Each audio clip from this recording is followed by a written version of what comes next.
नमस्कार साथियों। आज एक बहुत महत्वपूर्ण प्रेस वार्ता है। मेरे सहयोगी अखिलेश प्रसाद सिंह जी राज्यसभा सांसद भी हैं और बिहार प्रदेश कांग्रेस कमेटी के अध्यक्ष भी हैं।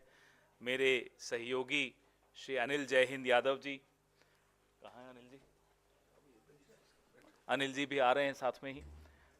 सबका स्वागत है और हमारे सामने आपके बहुत महत्वपूर्ण शख्सियतें बैठी हुई हैं। मैं आरंभ करूं, आपकी अनुमति हो तो ज्वाइनिंग की। श्री भगीरथ मांझी, जो माउंटेन मैन हैं, दशरथ मांझी साहब, उनके ये सुपुत्र हैं। यह बिहार के गया जिले के मोहड़ा ब्लॉक के गहलोर गांव से हैं, जो दशरथ मांझी द्वारा पहाड़ काट कर रास्ता बनाने की जो एक अविश्वसनीय उपलब्धि थी, जो हम सब ने अभी हाल ही में टीवी पे बड़ा अच्छा आया था, वो देखा था, आपने भी देखा होगा। 18 जनवरी 2025 को पटना में आयोजित संविधान सुरक्षा सम्मेलन में इन्होंने राहुल गांधी जी के साथ मंच साझा किया। हमारे साथी डॉक्टर अनिल जय हिंद की पहल से कांग्रेस में आए श्री मांझी राहुल गांधी जी के नेतृत्व और वंचित समुदायों के अधिकारों के प्रति राहुल जी की, खड़गे साहब की और कांग्रेस पार्टी की जो प्रतिबद्धता है, उससे प्रेरित हुए और इन्होंने कांग्रेस का दामन शामिल में आना इन्होंने स्वीकार किया। वे चाहते थे कि अपनी पिता की विरासत को भी कांग्रेस के माध्यम से आगे बढ़ा सकें। आपका स्वागत है भगीरथ मांझी जी। श्री मनोज प्रजापति, राज्य अध्यक्ष, अखिल भारतीय प्रजापति कुंभकार संघ बिहार। श्री मनोज प्रजापति प्रजापति समुदाय और अन्य अत्यंत पिछड़े वर्गों के सशक्तिकरण के लिए समर्पित रहे हैं। पूरी जिंदगी उन्होंने इसी काम में अपनी लगाई है। सामाजिक और आर्थिक पहलों के माध्यम से अपने समुदाय को ऊपर उठाने का प्रयास ये करते आए हैं। संविधान सुरक्षा सम्मेलन में इन्होंने भी राहुल जी के साथ भाग लिया और प्रेरित हुए कि कांग्रेस पार्टी ही एक ऐसा माध्यम है जिसके रास्ते पर चलकर वो अपने समाज और अन्य अत्यंत पिछड़े समाज का भला कर पाएंगे। आपका भी स्वागत है। निशांत आनंद, ये आम आदमी पार्टी के राष्ट्रीय प्रवक्ता हैं, अभी आ रहे हैं, शामिल हो रहे हैं हमारे बीच में। वकील भी हैं, विदेश से इन्होंने डॉक्टरेट भी हासिल की है और 4 साल से राष्ट्रीय प्रवक्ता के रूप में ये काम करते आए हैं। 2024 में गुड़गांव से चुनाव भी लड़े। उनका भी स्वागत है। अली अनवर अंसारी साहब, इस नाम से आप सब वाकिफ हैं। ये एक प्रख्यात राजनेता हैं, सामाजिक कार्यकर्ता हैं, वरिष्ठ पत्रकार हैं, ऑल इंडिया पसमंदा मुस्लिम समाज के संस्थापक हैं और इनकी किताबें बड़ी पॉपुलर हैं। सर के बल खड़ी मुस्लिम सियासत एक किताब ये है। दलित मुस्लिम वंचित मुस्लिम समुदायों के संघर्षों पर यह किताब केंद्रित है। ये पूर्व में राज्यसभा सांसद भी रह चुके हैं। हम इनका भी तहे दिल से स्वागत करते हैं। पद्मश्री डॉक्टर जगदीश प्रसाद, ये प्रसिद्ध हार्ट सर्जन हैं, भारत सरकार के पूर्व स्वास्थ्य सेवा महानिदेशक भी रहे हैं, बिहार के नालंदा जिले से आते हैं और MBBS और MS सर्जरी इन्होंने एम्स से की थी।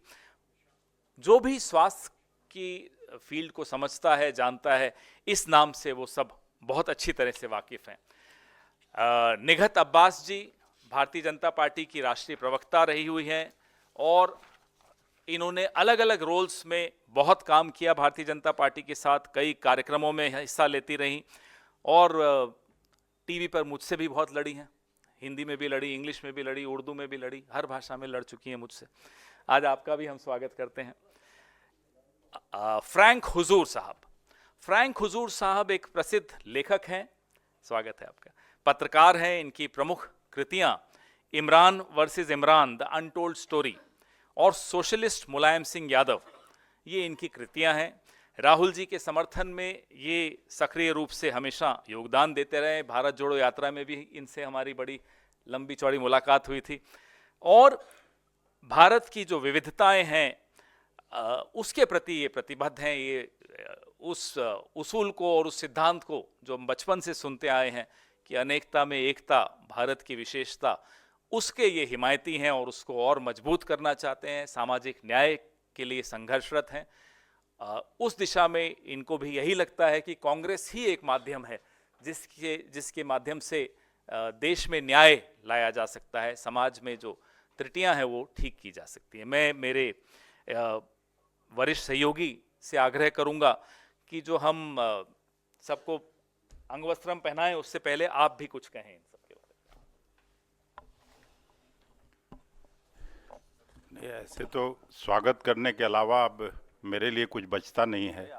आपने सारे महानुभावों का, लेकिन अली अनवर साहब बहुत पुराने हम लोगों के मित्र हैं और राज्यसभा में काम करते रहे, और वहाँ एक दलित वंचित तबका जो पसमानदा के नाम से जाना जाता है, उसके लिए इन्होंने लगातार 3 दशक से ज़्यादा का संघर्ष इनका है। डॉक्टर जगदीश प्रसाद जी, बिहार से कोई भी गरीब आदमी आए, सबकी सेवा में, चाहे एम्स में ज़रूरत हो, दूसरे दिल्ली के हॉस्पिटल्स में ज़रूरत हो, हमेशा काम करते रहें। लेट दशरथ मांझी जी के बारे में बिहार का जो भी सामाजिक राजनीतिक जीवन में रहा है, सब लोग उनके इस कृति को जानते हैं, और मुझे बहुत खुशी है कि उनके सुपुत्र आज कांग्रेस पार्टी ज्वाइन कर रहे हैं। बाकी सभी साथियों का मैं हृदय से कांग्रेस पार्टी में स्वागत करता हूं, और मुझे पूरी उम्मीद है, क्योंकि इस साल बिहार का चुनाव भी है असेंबली का, इन लोगों के आने से कांग्रेस निश्चित रूप से सशक्त होगी, मजबूत होगा, और आने वाले चुनाव में इनके व्यक्तित्व और कृतित्व का निश्चित रूप से कांग्रेस संगठन को भी लाभ पहुंचेगा। बहुत बहुत धन्यवाद।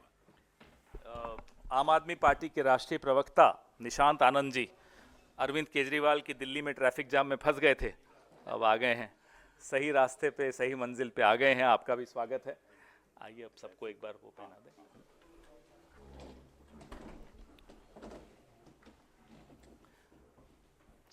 सर को दो। सर आप, हम दोनों मिलके पहले इनको, सीनियर आदमी थे। शुक्रिया, आपका स्वागत।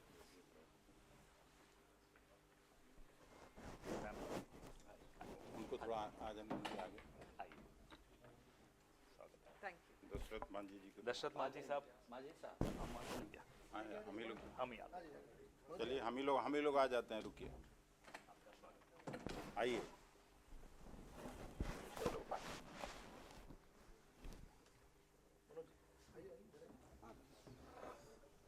निशांत कहाँ? आगे आओ। मनोज जी आइए, आइए। प्रजापति साहब, बहुत बहुत स्वागत है। निशांत आओ, इधर आ जाओ।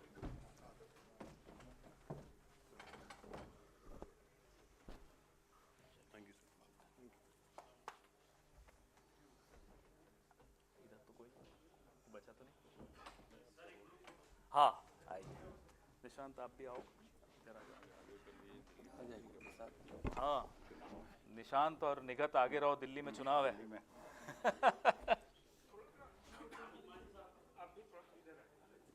दशरथ मांझी साहब को, मांझी साहब आप इधर आ जाएं, हमारे साथ आइए, बीच में इधर। अंसारी साहब और हमारे बीच में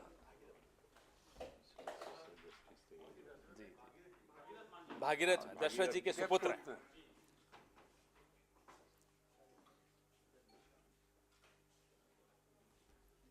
बहुत बहुत धन्यवाद जी। किसी से कुछ बात सुन रही निगत जी से खिलवा देते हैं, भागीरथ जी से खिलवा देते हैं।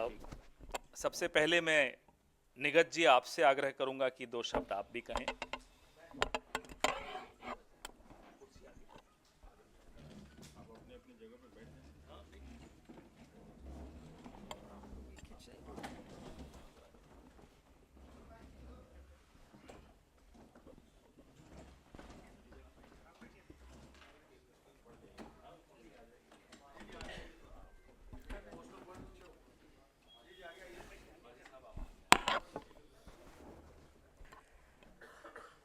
मैं सभी को नमस्कार करती हूं, और मंच पर उपस्थित कांग्रेस पार्टी के वरिष्ठ नेतागण, एक्सपीरियंस में बहुत ही अव्वल दर्जे पर मैं कहूँगी इनका नाम लिया जाता है। आप सभी का आभार कि आपने मुझे ये मंच प्रदान किया जिसके माध्यम से आज मैं अपनी बात निडर होकर रख सकती हूँ। मंच पर उपस्थित सभी लोग जिन्होंने आज कांग्रेस पार्टी ज्वाइन करी है, मुझे लगता है ये कहीं ना कहीं एक बहुत बड़ा मैसेज पूरे देश को मिलता है, क्योंकि मैं सबका साथ, सबका विकास, सबका विश्वास कह देने थे, मुझे लगता है कि विश्वास नहीं आता। सत्ताधारी पार्टी को कहीं भी शोभा नहीं देता कि वो बटेंगे तो कटेंगे वाली राजनीति कर कर। मैं सरल भाषा में इस बात को कहूंगी कि एक तरह से एक समुदाय के लोगों को चाबी लगाने का काम किया जा रहा था कि आप उकसोगे तो लड़ोगे, और वही काम आज भारतीय जनता पार्टी ने करा है, चाहे वो उत्तर प्रदेश हो चाहे पूरे देश में हो। जहां जहां सरकार है वहां वहां लगातार एक समुदाय को सेकंड क्लास सिटीजन बनाकर छोड़ दिया गया है। और यही कारण रहा कि मैं उस सोच की तरफ आगे बढ़ रही हूं जो कांग्रेस पार्टी की सोच है कि साथ रहेंगे तो मजबूत रहेंगे। उसी को आगे बढ़ाकर आज कांग्रेस पार्टी की जो परंपरा निरंतर रही है, चाहे वो धर्मनिरपेक्षता के साथ काम करना हो, चाहे अल्पसंख्यक और हर समुदाय के लोगों को साथ लेकर आगे बढ़ना हो, हर वर्ग के लोगों को का उत्थान करना हो, उसके साथ मैं आगे बढ़ना चाहती हूँ। और मुझे लगता है कि कांग्रेस पार्टी का ये मजबूत मंच हर समुदाय के लोगों को, हर वर्ग के लोगों को हर तरह से समानता का अधिकार भी देता है, अधिकारों की लड़ाई भी करता है, और सबको, हर एक व्यक्ति को, चाहे वो किसी भी धर्म जाति से आता हो, हर एक व्यक्ति को वो मंच प्रदान करता है कि वो विकास का हिस्सा अपने आप महसूस कर सके। डर की राजनीति को खत्म करने का समय आ गया है, भारतीय जनता पार्टी की कट्टरता को खत्म करने का समय आ गया है, और दिन प्रतिदिन आप देखिएगा कांग्रेस पार्टी किस तरह मजबूती से आगे बढ़ रही है, क्योंकि इतिहास गवाह रहा है। और आज मैं अभी पवन भाई के साथ जब हम बैठे हुए थे तो मैं वही कह रही थी कि आप देखिए, ये बात हमने देखी है कि कांग्रेस पार्टी ने ज्यादा साल शासन किया है और लगातार भारतीय जनता पार्टी ने भ्रष्टाचार का आरोप कांग्रेस पार्टी पर लगाया, पर आप में से कई लोग भारतीय जनता पार्टी के कार्यालय गए होंगे। आज मैं पहली दफा कांग्रेस पार्टी के कार्यालय में आई हूं, और यकीन मानिए वो 5 स्टार कार्यालय था, और इसे कहते हैं पार्टी का कार्यालय। मैंने देखा है कि किस प्रकार 100 करोड़ों का कार्यालय बना दिया, और बनाया तो बनाया जो महीने भर में उनकी जो मेंटेनेंस लगती है उसकी तो मुझे लगता है कहने की जरूरत नहीं है। जो लोग गए हैं उस कार्यालय में वो देखकर जरूर बता पाएंगे। तो भ्रष्टाचार किसने करा है, डर की राजनीति किसने करी है, समुदायों को किसने बांटा है। आज सड़क पर चलने वाला कई मुसलमान डरता है, और मैंने देखा है, मैंने महसूस करा है, और यही कारण है कि आज भारतीय जनता पार्टी से छोड़कर मैं कांग्रेस पार्टी में शामिल हुई हूं। और मुझे, जैसे कि मैंने कहा, इस मंच के माध्यम से अपनी कौम का, देश की लोगों का, हर कौम का सेवा करने का मौका मिलेगा, रोजगार को बढ़ावा देने का मौका मिलेगा, सोशल इक्वालिटी पे काम करने का मौका मिलेगा। और जैसे कि कांग्रेस पार्टी का इतिहास रहा है कि इंक्लूसिव पॉलिसीज पे काम करेंगे। और मैं आभार व्यक्त करती हूँ कांग्रेस पार्टी का, कांग्रेस पार्टी के अध्यक्ष श्री खड़गे साहब का, राहुल जी का, प्रियंका जी का, सोनिया जी का, मंच पर उपस्थित सभी लोगों का जिन्होंने मुझे ये मौका दिया कि आज मैं जिस कौम से आती हूं उसी कौम के साथ मुझे एक्सेप्ट भी किया है। और मुझे यहाँ टीवी डिबेट पर जाने से पहले पवन भाई ये नहीं कहा जाएगा कि एंटी मुस्लिम बात बोलकर आइएगा, तभी आप वायरल होंगे। बहुत बहुत धन्यवाद आपका।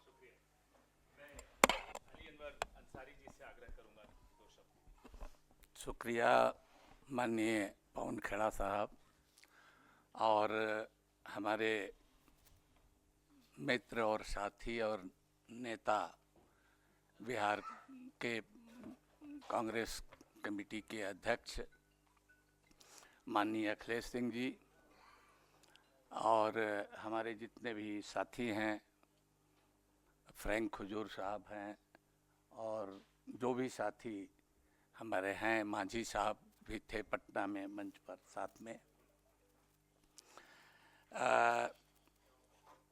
देखिए, मैं राहुल जी से भी पहले भी मिला था और उनके विचारों से प्रभावित था। पवन ये माननीय अध्यक्ष, राष्ट्रीय अध्यक्ष मल्लिकार्जुन खड़गे साहब से भी मैं मिला था अपनी एक किताब के विमोचन के सिलसिले में, जो पिछले वर्ष वर्ल्ड बुक फेयर में रिलीज होनी थी, लेकिन उसी समय कर्नाटका का चुनाव आ गया तो नहीं आ सके। तो उस समय भी जो हमारी बात हुई थी उनसे, तो मैं बहुत प्रभावित था। और जब ये श्रृंखला शुरू हुई संविधान सम्मान सम्मेलन और संविधान रक्षा सम्मेलन की, तो रांची में भी मैं अनिल जयहिंद साहब जो उसके संयोजक हैं उन्होंने आमंत्रित किया, तो वहाँ भी मैं गया था। और पटना में भी हम लोगों ने मिलजुल करके बहुत बड़ा कार्यक्रम आयोजित किया। और राहुल गांधी जी के विचारों से एक तरह से समझिए कि बिहार में खलबली मच गई है। जिस तरह से जो हाशिए के लोग हैं, दलित हैं, पिछड़े हैं, आदिवासी हैं, अकलियत के लोग हैं, अकलियत में भी पसमानदा मुसलमान हैं, पिछड़ों में भी अति पिछड़े हैं, दलितों में भी जो महादलित हैं, वाल्मीकि समाज वगैरह के लोग, इनमें बड़ी उत्साह का संचार हुआ राहुल जी के भाषण से। और तमाम पार्टियों में एक खलबली मच गई है, खास करके बीजेपी में और जेडीयू में। और उनके यहाँ दलित और अति पिछड़ा और पसमानदा मुसलमानों को खोजा जा रहा है और उनकी मीटिंग वगैरह हो रही है। बहरहाल एक बात जो मैं कहना चाहता हूँ, पसमानदा मुस्लिम महाज की स्थापना हमने 1998 में की थी। अखिलेश जी ने ठीक कहा, खेड़ा साहब ने भी उसका जिक्र किया। उस शब्द का मायने ये है, अंग्रेजी में उसको कहिएगा तो हु लेफ्ट बिहाइंड, जो पीछे छूट गया। उर्दू फारसी का शब्द है। तो जितने भी दलित हैं, पिछड़े हैं, आदिवासी हैं, किसी भी धर्म के हैं, हम अगर उर्दू फारसी की जुबान में उनको खिताब करेंगे, संबोधित करेंगे, तो उनको पसमानदा हम कहेंगे।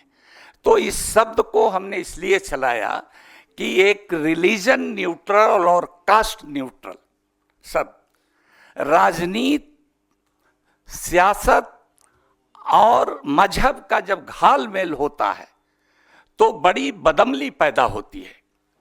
और दुनिया इसका बहुत खमियाजा भुगत चुकी है और ये मुल्क भी भुगत रहा है।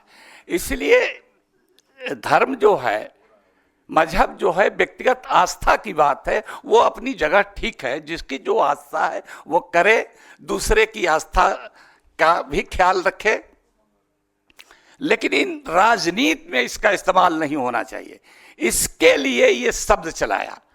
आज ये हालत ये है कि दुनिया के कोलंबिया यूनिवर्सिटी हो, ऑक्सफोर्ड यूनिवर्सिटी हो, Berlin university, Singapore university, JNU, DU, Jamia, सारे, बॉम्बे यूनिवर्सिटी, जादवपुर यूनिवर्सिटी, सब जगह पसमानदा सियासत पर रिसर्च हो रहा है, किताबें लिखी जा रही हैं।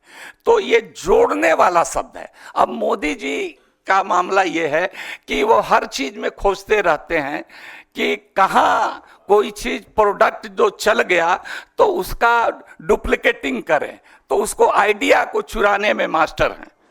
तो उन्होंने आइडिया को चुराया और पसमानदा कहने लगे। तो इसलिए हमने उनको लंबी चिट्ठी लिख ली, आप लोगों ने छापा भी कि इस घड़ियाली आंसू में कोई पसमानदा मुसलमान, दलित, पिछड़ा कोई बहकने वाला नहीं है। और हम लोग सब लोग मिल करके जो क्रांतिकारी विचार राहुल जी का, खड़गे साहब का जो है, कांग्रेस पार्टी का है, उससे मुकम्मल हम लोग इत्तेफाक रखते हैं, सहमति जताते हैं और जताते हुए हम लोग कंधा से कंधा मिला करके चलेंगे। इसी इरादे के साथ मैं यहाँ आया हूँ। बहुत बहुत शुक्रिया। मनोज जी, प्रजापति जी, संक्षिप्त में अपनी बात रखिए।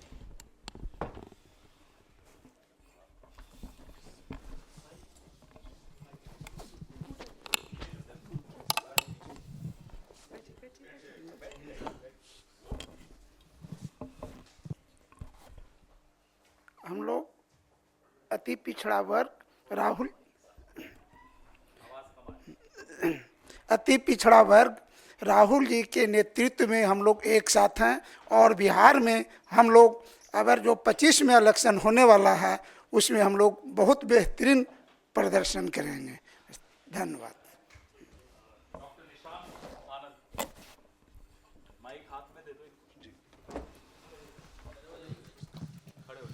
सभी को नमस्कार। मेरा नाम निशांत आनंद है। मैं सबसे पहले धन्यवाद करना चाहूँगा कांग्रेस पार्टी राष्ट्रीय अध्यक्ष मल्लिकार्जुन खड़गे जी, राहुल गांधी जी, पवन सर और सभी मंच पर बैठे। मैंने आम आदमी पार्टी के साथ कई साल काम किया।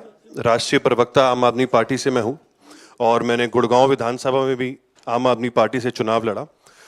मैंने आम आदमी पार्टी में जब हम डिबेट में जाते थे तो हमने कहीं उनके झूठों को छुपाने का काम किया। आज वो कहते हैं कि उन्होंने यमुना साफ नहीं करी सिर्फ, लेकिन उन्होंने 500 स्कूल खोलने का वादा पूरा किया था। उन्होंने 400 भी नहीं बनाए, 300 भी नहीं बनाए, 200 भी नहीं बनाए, 100 भी नहीं बनाए।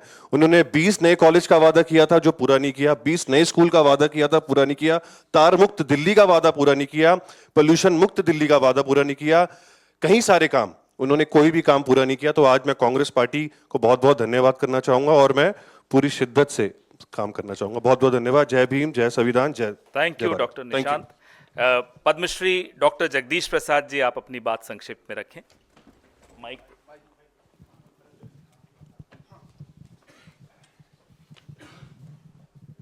फ्रैंक, इसके बाद आपको बोलना। मैं डॉक्टर जगदीश प्रसाद, मैं पास में रखें। ऐसे तो हार्ट सर्जन हूँ और भारत सरकार का महानिदेशक रह चुका हूँ, लेकिन आज जो देश की स्थिति है, हम क्यों पॉलिटिक्स में आ गए? 10 सालों में आपने देखा होगा, 10 साल में जो सरकार अभी केंद्र में है या जो भी है, इसने कंट्री को डिवाइड कर दिया। कम्युनल के नाम पर, रीजनल के नाम पर, जात के नाम पर, और तो और संविधान को भी इन्होंने नहीं रखा ठीक से, और ढोंग और पाखंड और अंधविश्वास का लोगों में बढ़ावा देना शुरू कर दिया। इनमें इतनी कम्प्लेक्स है, इसलिए मैं आपसे 2 मिनट बात करना चाहता हूँ। इतनी कम्प्लेक्स है कि उस मानव के बारे में बात करते हैं, पंडित जवाहरलाल नेहरू। अगर पंडित जवाहरलाल नेहरू नहीं होते तो आज हम लोग जो एंजॉय कर रहे हैं देश का आधार, जब 1947 में हमारा देश आज़ाद हुआ था, तो आपको बता देना चाहता हूँ कि यह देश में गरीबी, इलिटरेसी, कोई फैक्ट्री इंडस्ट्री नहीं था एक्सेप्ट 4। वो थे टाटा, बिरला, सिंघानिया और डालमिया। उस जगह से उन्होंने 15 साल के टाइम में ही हमारे जितने प्रधानमंत्री बने, पंडित जवाहरलाल नेहरू ने IIT बनाए, IIM बनाए, और तो और हर डिस्ट्रिक्ट में नव विद्यालय उन्होंने खोला, 33 पब्लिक सेक्टर यूनिट उन्होंने बनाया। जितने प्रधानमंत्री बने सारे पब्लिक सेक्टर यूनिट क्यों बनाए? ताकि हमारे बच्चों को, लोगों को एम्प्लॉयमेंट मिल सके। लेकिन एक ऐसी सरकार आई है जो एक भी नहीं बनाया और बेचता ही जा रहा है। ये सब बातें दिमाग में पिंच कर गई। और तो और आज संविधानिक काम करना शुरू कर दिया। संविधान का जो हमारा डेमोक्रेसी का आधार है, क्या है हमारा डेमोक्रेसी का आधार? Institution, election commission of India, CIC, ED, CBI, इस आधार को ही उन्होंने खत्म कर दिया। जब आधार ही नहीं तो डेमोक्रेसी क्या रहेगा? राहुल जी भारत जोड़ो यात्रा क्यों किए? आप लोगों ने कहीं पूछा? क्योंकि भारत जोड़ो यात्रा का समय था। अगर वो नहीं करते तो हमारा देश बिखर जाता। आज तो मैं सभी नेता को कहता हूं कि तुम लोग सब कांग्रेस ज्वाइन करो। इसलिए कांग्रेस ज्वाइन करोगे, अगर कांग्रेस नहीं ज्वाइन करोगे तो गरीबी ही नहीं देश ही बर्बाद कर देगा। अगर आज जो सत्ताधारी केंद्र में हैं, अगर हमारे देश में 1947 में होते तो मैं बता देता हूं कि इस देश का हालत पाकिस्तान से बहुत खराब होती। अफसोस, अच्छी बात है कि हमारे ऐसा नेता आए जो आज इसको लाए और उस आधार पर पूरे लोग बना रहे हैं। तो राहुल गांधी जी का जो जोड़ना था, जो देश को जोड़ने का जो उनका शुरू हुआ, 4080 किलोमीटर जो चले, वो भारत जोड़ने को आसान बात नहीं थी। और अभी संविधान खतरे में है। मैं तो कहूँगा हर लोगों को संविधान की प्रवचन हर पंचायत में होनी चाहिए, क्योंकि संविधान वास्तव में खतरे में है, क्योंकि अभी भी इनका दिमाग ठीक नहीं हुआ है। तो संविधान इन्हीं बातों को लेकर के हम राहुल जी से हम अनिल जय हिंद साहब ने मुझे राहुल जी से मिलने का मौका दिया पटना में, और मैंने बात किया और मैंने कहा कि मैं इस पार्टी को कांग्रेस पार्टी को ज्वाइन करूंगा। मेरी एक पार्टी थी सामाजिक लोकतांत्रिक सामाजिक न्याय पार्टी, उसको मैंने ख़त्म किया और हमने डिसाइड किया कि हम कांग्रेस पार्टी में ज्वाइन करेंगे, मर्ज कर दिया। और राहुल गांधी के नेतृत्व में हम ऐसा बदलाव लाएंगे देश में कि सोच भी नहीं सकता है कि आरएसएस ने कि हमने क्या लिया। आप लोग मेरे बारे में नहीं जानते, आपको एक ही लाइन बता देता हूं कि मैं डायरेक्टर जनरल 7 साल रहा और 3 साल रहता, लेकिन एक दलित बीजेपी को पसंद नहीं था, उसने एज को कम कर दिया। आप सोच सकते हैं, मिस्टर नड्डा ने हमको रिटायर करने के लिए 65 से एज को 62 कर दिया। इससे बड़ी बात क्या हो सकती है? एक दलित को डाइजेस्ट नहीं कर सके, क्योंकि हम बैकवर्ड को हेल्प कर रहे थे जो जेन्युइन बैकवर्ड थे, शेड्यूल कास्ट को हेल्प कर रहे थे जो जेन्युइन शेड्यूल कास्ट थे। आज तक एम्स में, पीजीआई चंडीगढ़ में बैकवर्ड का पोस्ट नहीं भरा जाता था। जब मैं डीजी भरा तो वहाँ 260 बैकवर्ड का पोस्ट को भरा, पीजीआई चंडीगढ़ में 65 बैकवर्ड का पोस्ट को भरा। ये सब उन लोगों को बर्दाश्त नहीं हो रहा था कि ये डॉक्टर प्रसाद को कैसे हटाया जाए। तो हम इन्हीं बातों के साथ मैं ख़त्म करूँगा, समय कम है, लेकिन ये मैं जानता हूं कि अगर कांग्रेस को नेतृत्व दिया जाए तभी भारत का संविधान और देश बच पाएगा। और जो इन्होंने जनगणना की बात शुरू की है, जिसकी जितनी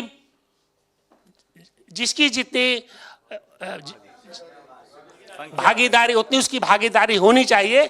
क्योंकि एक बात बाबा साहब जब 1949 में पार्लियामेंट जब दे रहे थे कॉन्स्टिट्यूशन, तो उन्होंने कहा था कि राजनीतिक समता तो आ रही है, लेकिन सामाजिक समता और आर्थिक समता नहीं आएगी जब तक देश के नेता आर्थिक समता नहीं दे पाएंगे गरीबों को। तो सामाजिक विषमता भी रहेगी और आर्थिक विषमता रहेगी। और आर्थिक विषमता को खत्म करना है तो राहुल जी जो बोल रहे हैं कि जनगणना होनी चाहिए, जाति जनगणना, और उसके अनुसार उनके भागीदारी मिलनी चाहिए। बहुत बहुत धन्यवाद। हम पवन खेड़ा साहब को धन्यवाद देते हैं। हमारे जो प्रदेश कांग्रेस के अखिलेश प्रसाद सिंह हमारे बड़े भाई की तरह हैं, जिनके अंदर रह के हमें काम करना है, और हम समझते हैं कि हम कांग्रेस को कुछ न कुछ देख कर ही जाएंगे। धन्यवाद डॉक्टर साहब। अंत में मैं फ्रैंक हुजूर साहब से आग्रह करूंगा कि वो अपनी बात रखें।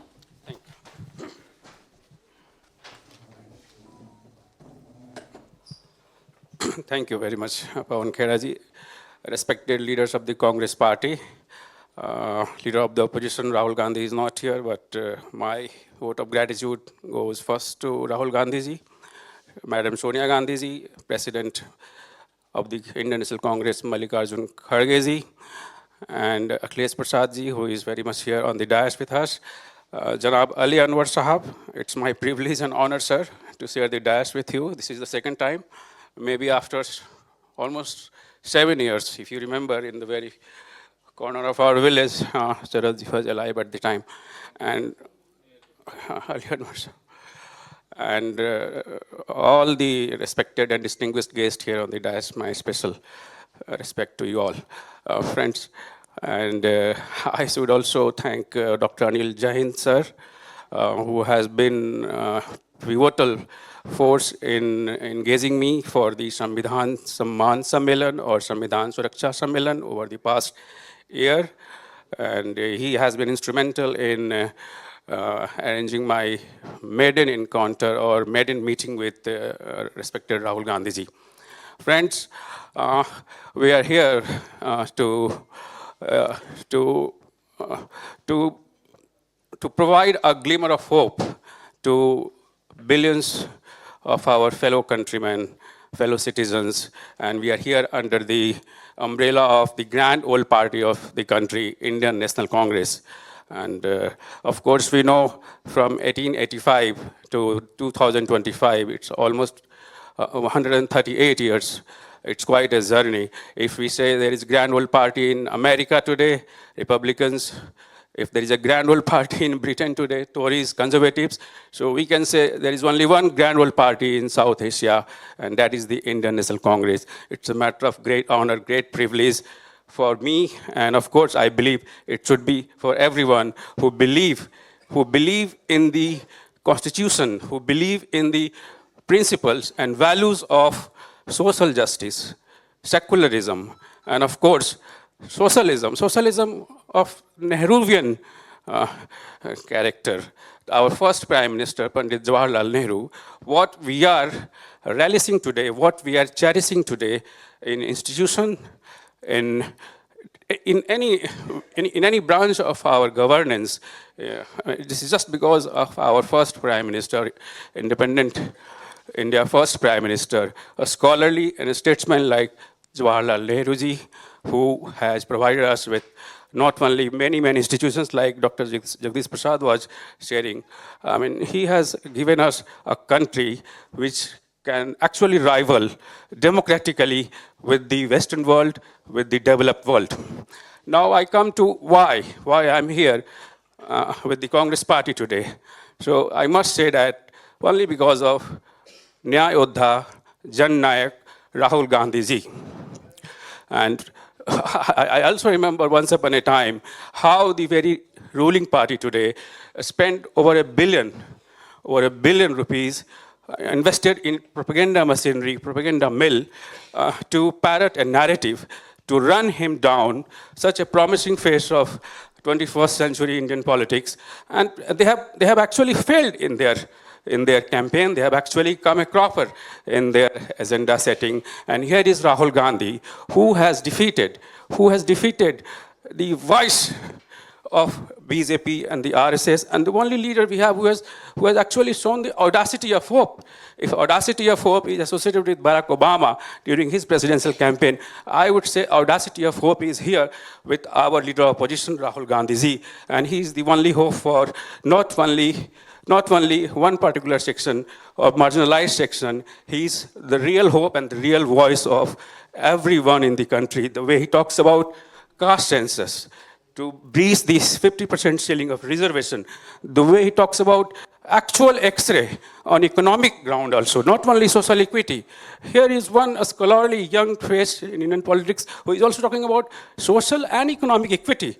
And he's also talking about crony capitalism virus, how to stop this and how to redistribute the resources among citizens. So this is the reason, and of course, once again, I would say, Dr. Jain sir and everyone, thank you very much. Thank you very much for Samvidhan Suraksha Sammelan that has actually energized and provided a real hope, fountain of hope to marginalized communities across the country. Thank you very much. Thank you doctor Frank हुजूर। आपके कोई सवाल हो तो आपका स्वागत है।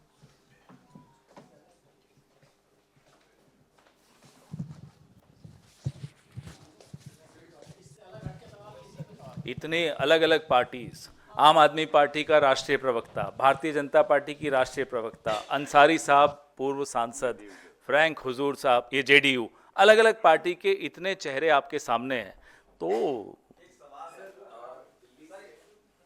केजरीवाल पे है सवाल सर। आपसे भी अभी पूछता हूँ सर, उसमें केजरीवाल जी ने कहा है कि यमुना में जहर घोला जा रहा है हरियाणा सरकार के द्वारा, तो इस पे आप क्या कहेंगे सर?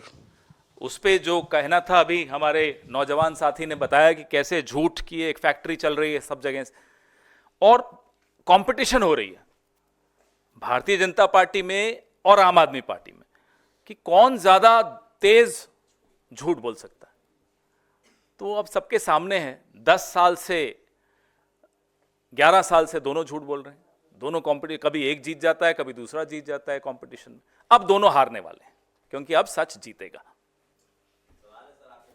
डाइवर्सिटी, सोशल जस्टिस और कास्ट सेंसस की बात हो रही है, तो क्या कांग्रेस पार्टी तैयार है, जो कास्ट सेंसस है, जो कास्ट इक्वेशन है इस देश में, SC ST OBC का 90% आबादी है, तो क्या पार्टी के पदों पर और टिकट वितरण में खासकर जो पॉलिटिकल रिप्रेजेंटेशन है, क्या पार्टी उसके लिए मेंटली तैयार है या सिर्फ मंचों की बात है? समाज में एक बहुत बड़ा सुधार लाया जाता है तो संघर्षों के बाद वो सुधार लागू किया जाता है। कांग्रेस पार्टी इस देश के इतिहास में जितनी भी सुधार लाई, वो भूमि सुधार, लैंड डिस्ट्रीब्यूशन की जो काम किया, कोई आसान काम नहीं था। पार्टी के भीतर भी संघर्ष करना पड़ता है और करते आए हैं हम।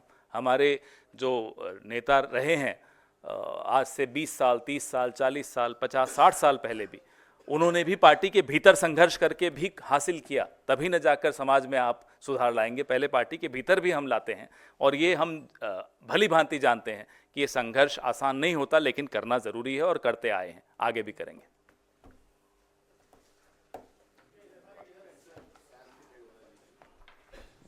हाँ बोलिए। सर, सैम पित्रोदा साहब ने चुनाव के बीच में अक्सर वो ऐसा बयान देते हैं, इस बार फिर एक बयान आया है कि इलीगल इमिग्रेंट्स जो हैं उनको हिंदुस्तान में रहने दिया जाना चाहिए। इस बयान नहीं, उन्होंने हिंदुस्तान नहीं कहा, मेरी भी उनसे बात हुई। उन्होंने जो अमेरिका से बाहर भगाए जा रहे हैं उनके लिए कहा, उसमें अधिकतर हमारे देश के हैं, काफी गुजरात के हैं। क्या आप नहीं चाहते वो यहाँ आए? बता दीजिए, खुलकर बोलिए। आप बोलेंगे हमें लगेगा भाजपा बोल रही है, बोलिए ना कि हाँ उनको नहीं आना चाहिए भारत में। भारत के लोग अगर गैर कानूनी रूप से अमेरिका गए हैं और सैम पित्रोदा जी कह रहे हैं कि भाई उन्हें बाहर नहीं भेजना चाहिए अमेरिका से, तो क्या वो गलत कह रहे हैं? बताइए। और अगर वो कह रहे हैं कि वो बाहर उनको वापस धक्का मार के भेजा जा रहा है अमेरिका से, तो क्या वो भारत में नहीं आए? बताइए, आप जरा बताइए, हम भी सुनना चाहते हैं। Mr. Pitroda was referring to the illegal immigrants in the US who are now facing the wrath of the new Trump administration. Now, most of them, a lot of them are from India, from Gujarat, from different parts of India. So, if Mr. Pitroda says that they should be welcomed, BJP has a problem in taking the diaspora back, people who are being pushed out of America.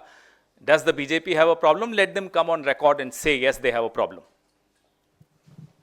Thank you. Akhilesh ji, sir Akhilesh ji, Akhilesh ji आपसे सवाल। इधर sir इधर जैनेंद्र की आवाज आ रही है। ठीक है सर, अच्छे चेहरों को आप लेकर आए हैं पार्टी में, तो एक तो ये कि क्या इन लोगों को हम चुनाव लड़ते हुए भी देखेंगे? जैसे भागीरथ मांझी साहब हैं, तो क्या हम इनको चुनाव में देखेंगे? जो चुनाव लड़ने को इच्छुक हैं, जब हम लोग AICC में जिनका ज्वाइनिंग हो रहा है, आप समझ सकते हैं कितने महत्वपूर्ण हैं ये लोग। तो इन लोगों का जैसा जो रोल ये लोग अपने लिए तय करेंगे, हम देखेंगे उसको। और वही सवाल मेरा आगे ये था कि बिहार में इस साल चुनाव है, अंत में काफ़ी समय से आपने राष्ट्रीय नेतृत्व को कमेटी दी हुई है बिहार प्रदेश कांग्रेस की, जो लंबित है। अब तो चुनाव का साल आ गया है, तो रूटीन मैटर है, हो जाएगा। कब तक ये होगा, इसको लेके बिहार कांग्रेस में बड़ा इंतजार चल रहा है। हो जाएगा, और इसका निश्चित उत्तर तो आप जहां से जानना चाह रहे हैं वहां पूछा जाना क्या चाहिए। देर हो रही है? मैं वही इसीलिए आपसे पूछ रहा हूँ, क्या आपको लगता है देर की जाए? अब देर नहीं होगी। लंबे वक्त से हैं, प्रदेश अध्यक्ष भी हैं, नीतीश कुमार के साथ आप लोगों ने सरकार भी चलाई है। उन्होंने एक वक्त में लगातार वो कहते हैं कि मैं कर्पूरी ठाकुर जी को मानता हूं, मैं वंशवाद के खिलाफ हूं। अब वहाँ चर्चाएं जोर शोर से हैं कि उनके बेटे निशांत राजनीति में पदार्पण करने वाले हैं। तमाम JDU के नेता कह रहे हैं कि निशांत को आगे आना चाहिए। तो क्या वो नीतीश कुमार और ये नीतीश कुमार बदल गए? तो इसका निश्चित उत्तर भी तो नीतीश कुमार जी ही दे सकते हैं। उनका सवाल, उनके पुत्र का सवाल हमसे आप पूछ रहे हैं, ये तो नाइंसाफ़ी है। और अभी इस तरह की कोई बात है नहीं, मैं नहीं सुना हूँ। मेरा सवाल निखत अब्बास जी से है। आपने कहा कि भारतीय जनता पार्टी में कहा जाता है कि आप मुस्लिम विरोधी बोल के आइए तब वीडियो वायरल होगी। आपने कहा बटोगे कटोगे की बात करते हैं, नफरत फैलाते हैं। आपको इतना टाइम क्यों लगा भारतीय जनता पार्टी छोड़कर कांग्रेस आने में? दूसरा सवाल ये है कि आप कह रही हैं बीजेपी का ऑफिस हेडक्वार्टर है, काफ़ी आलीशान है, उसमें खर्चा बहुत आता है, रख रखाव का। आलीशान हेडक्वार्टर कांग्रेस का भी बन चुका है। बटेंगे और कटेंगे के पोस्टर मुझसे ज़्यादा शायद आप जानते होंगे। आपने उत्तर प्रदेश में कब से देखे हैं? मैंने तो पिछले साल से ज़्यादा पहले देखे नहीं थे, पहली बात। दूसरी बात जो आपने कही कि डिबेट्स में जब बताया जाता है, तो ये जाहिर सी बात है, आप किसी भी, मैं नाम नहीं लूंगी, किसी भी मुसलमान राष्ट्रीय प्रवक्ता को भारतीय जनता पार्टी के पकड़ लीजिए और देखिए किस प्रकार की गाली गलोच वहां पर करनी पड़ती है। वो फर्रे में अभी आपके साथ साझा नहीं कर सकती क्योंकि एथिकली सही नहीं होगा, जिन फर्रों पर मुसलमानों के खिलाफ बातें लिखी जाती हैं। और यही कारण रहा, जाहिर सी बात है, कुछ समय लगता है, ऐसे कहते हैं ना हथेली पर सरसों नहीं उगती। तो मैं भी थोड़े पेशेंस के साथ देख रही थी कि शायद भारतीय जनता पार्टी में कुछ सुधार आ जाए। लेकिन मुझे ऐसा लगता है जहां पर, जैसे मैंने अपनी पहली भी बात में कहा कि सबका साथ, सबका विकास और सबका विश्वास कह देने से विश्वास नहीं पाते हैं। रिप्रेजेंटेशन, इंक्लूसिवनेस की बहुत आवश्यकता है, जो भारतीय जनता पार्टी में, जैसे मैंने पहले भी कहा, मुझसे ज्यादा आप जानते हैं, वरिष्ठ पत्रकार हैं, कि वो भारतीय जनता पार्टी ना कभी ना दिखा पाई थी और ना दिखा पाई है। किस प्रकार वरिष्ठ भारतीय जनता पार्टी के मुसलमान नेताओं को घर बिठा दिया गया है, दूध में से जैसे मक्खी निकालकर फेंक दी जाती है, ये मुझसे ज्यादा आप जानते हो और जग जाहिर भी है। रही आलिशान, आपने कहा जो हेडक्वार्टर्स की बात करते हैं, वही मैंने पहले भी कहा था, कितने साल सत्ता में भारतीय जनता पार्टी रही है और कितने साल कांग्रेस पार्टी रही है, ये भी जग जाहिर है, पूरे देश क्या दुनिया को मालूम है। और 10 सालों में इतना आलीशान एक नहीं 2-2 दफ्तर बना दिए गए और भारतीय जनता पार्टी दिल्ली प्रदेश का दफ्तर बन रहा है। आप देखिए किस प्रकार की 5 स्टार 7 स्टार वहां पर फैसिलिटीज हैं और साथ में एक समुदाय के और एक ऑर्गेनाइजेशन के नेता वहां पर 2 BHK अपार्टमेंट में रह रहे हैं। आपका मेरा जनता का पैसा है वो, और वो पैसे से वहां पर, उस शब्द का मैं प्रयोग नहीं करना चाहती, ना वो ये मंच है उस शब्द का प्रयोग करने के लिए, पर आप भी जानते हो और मैं भी जानती हूँ, पढ़े लिखे सब हैं, कि किस प्रकार वहां पर पैसों को उड़ाया जा रहा है। मेरा दिल दुखता है और यही कारण है आज मैं कांग्रेस पार्टी में हूँ।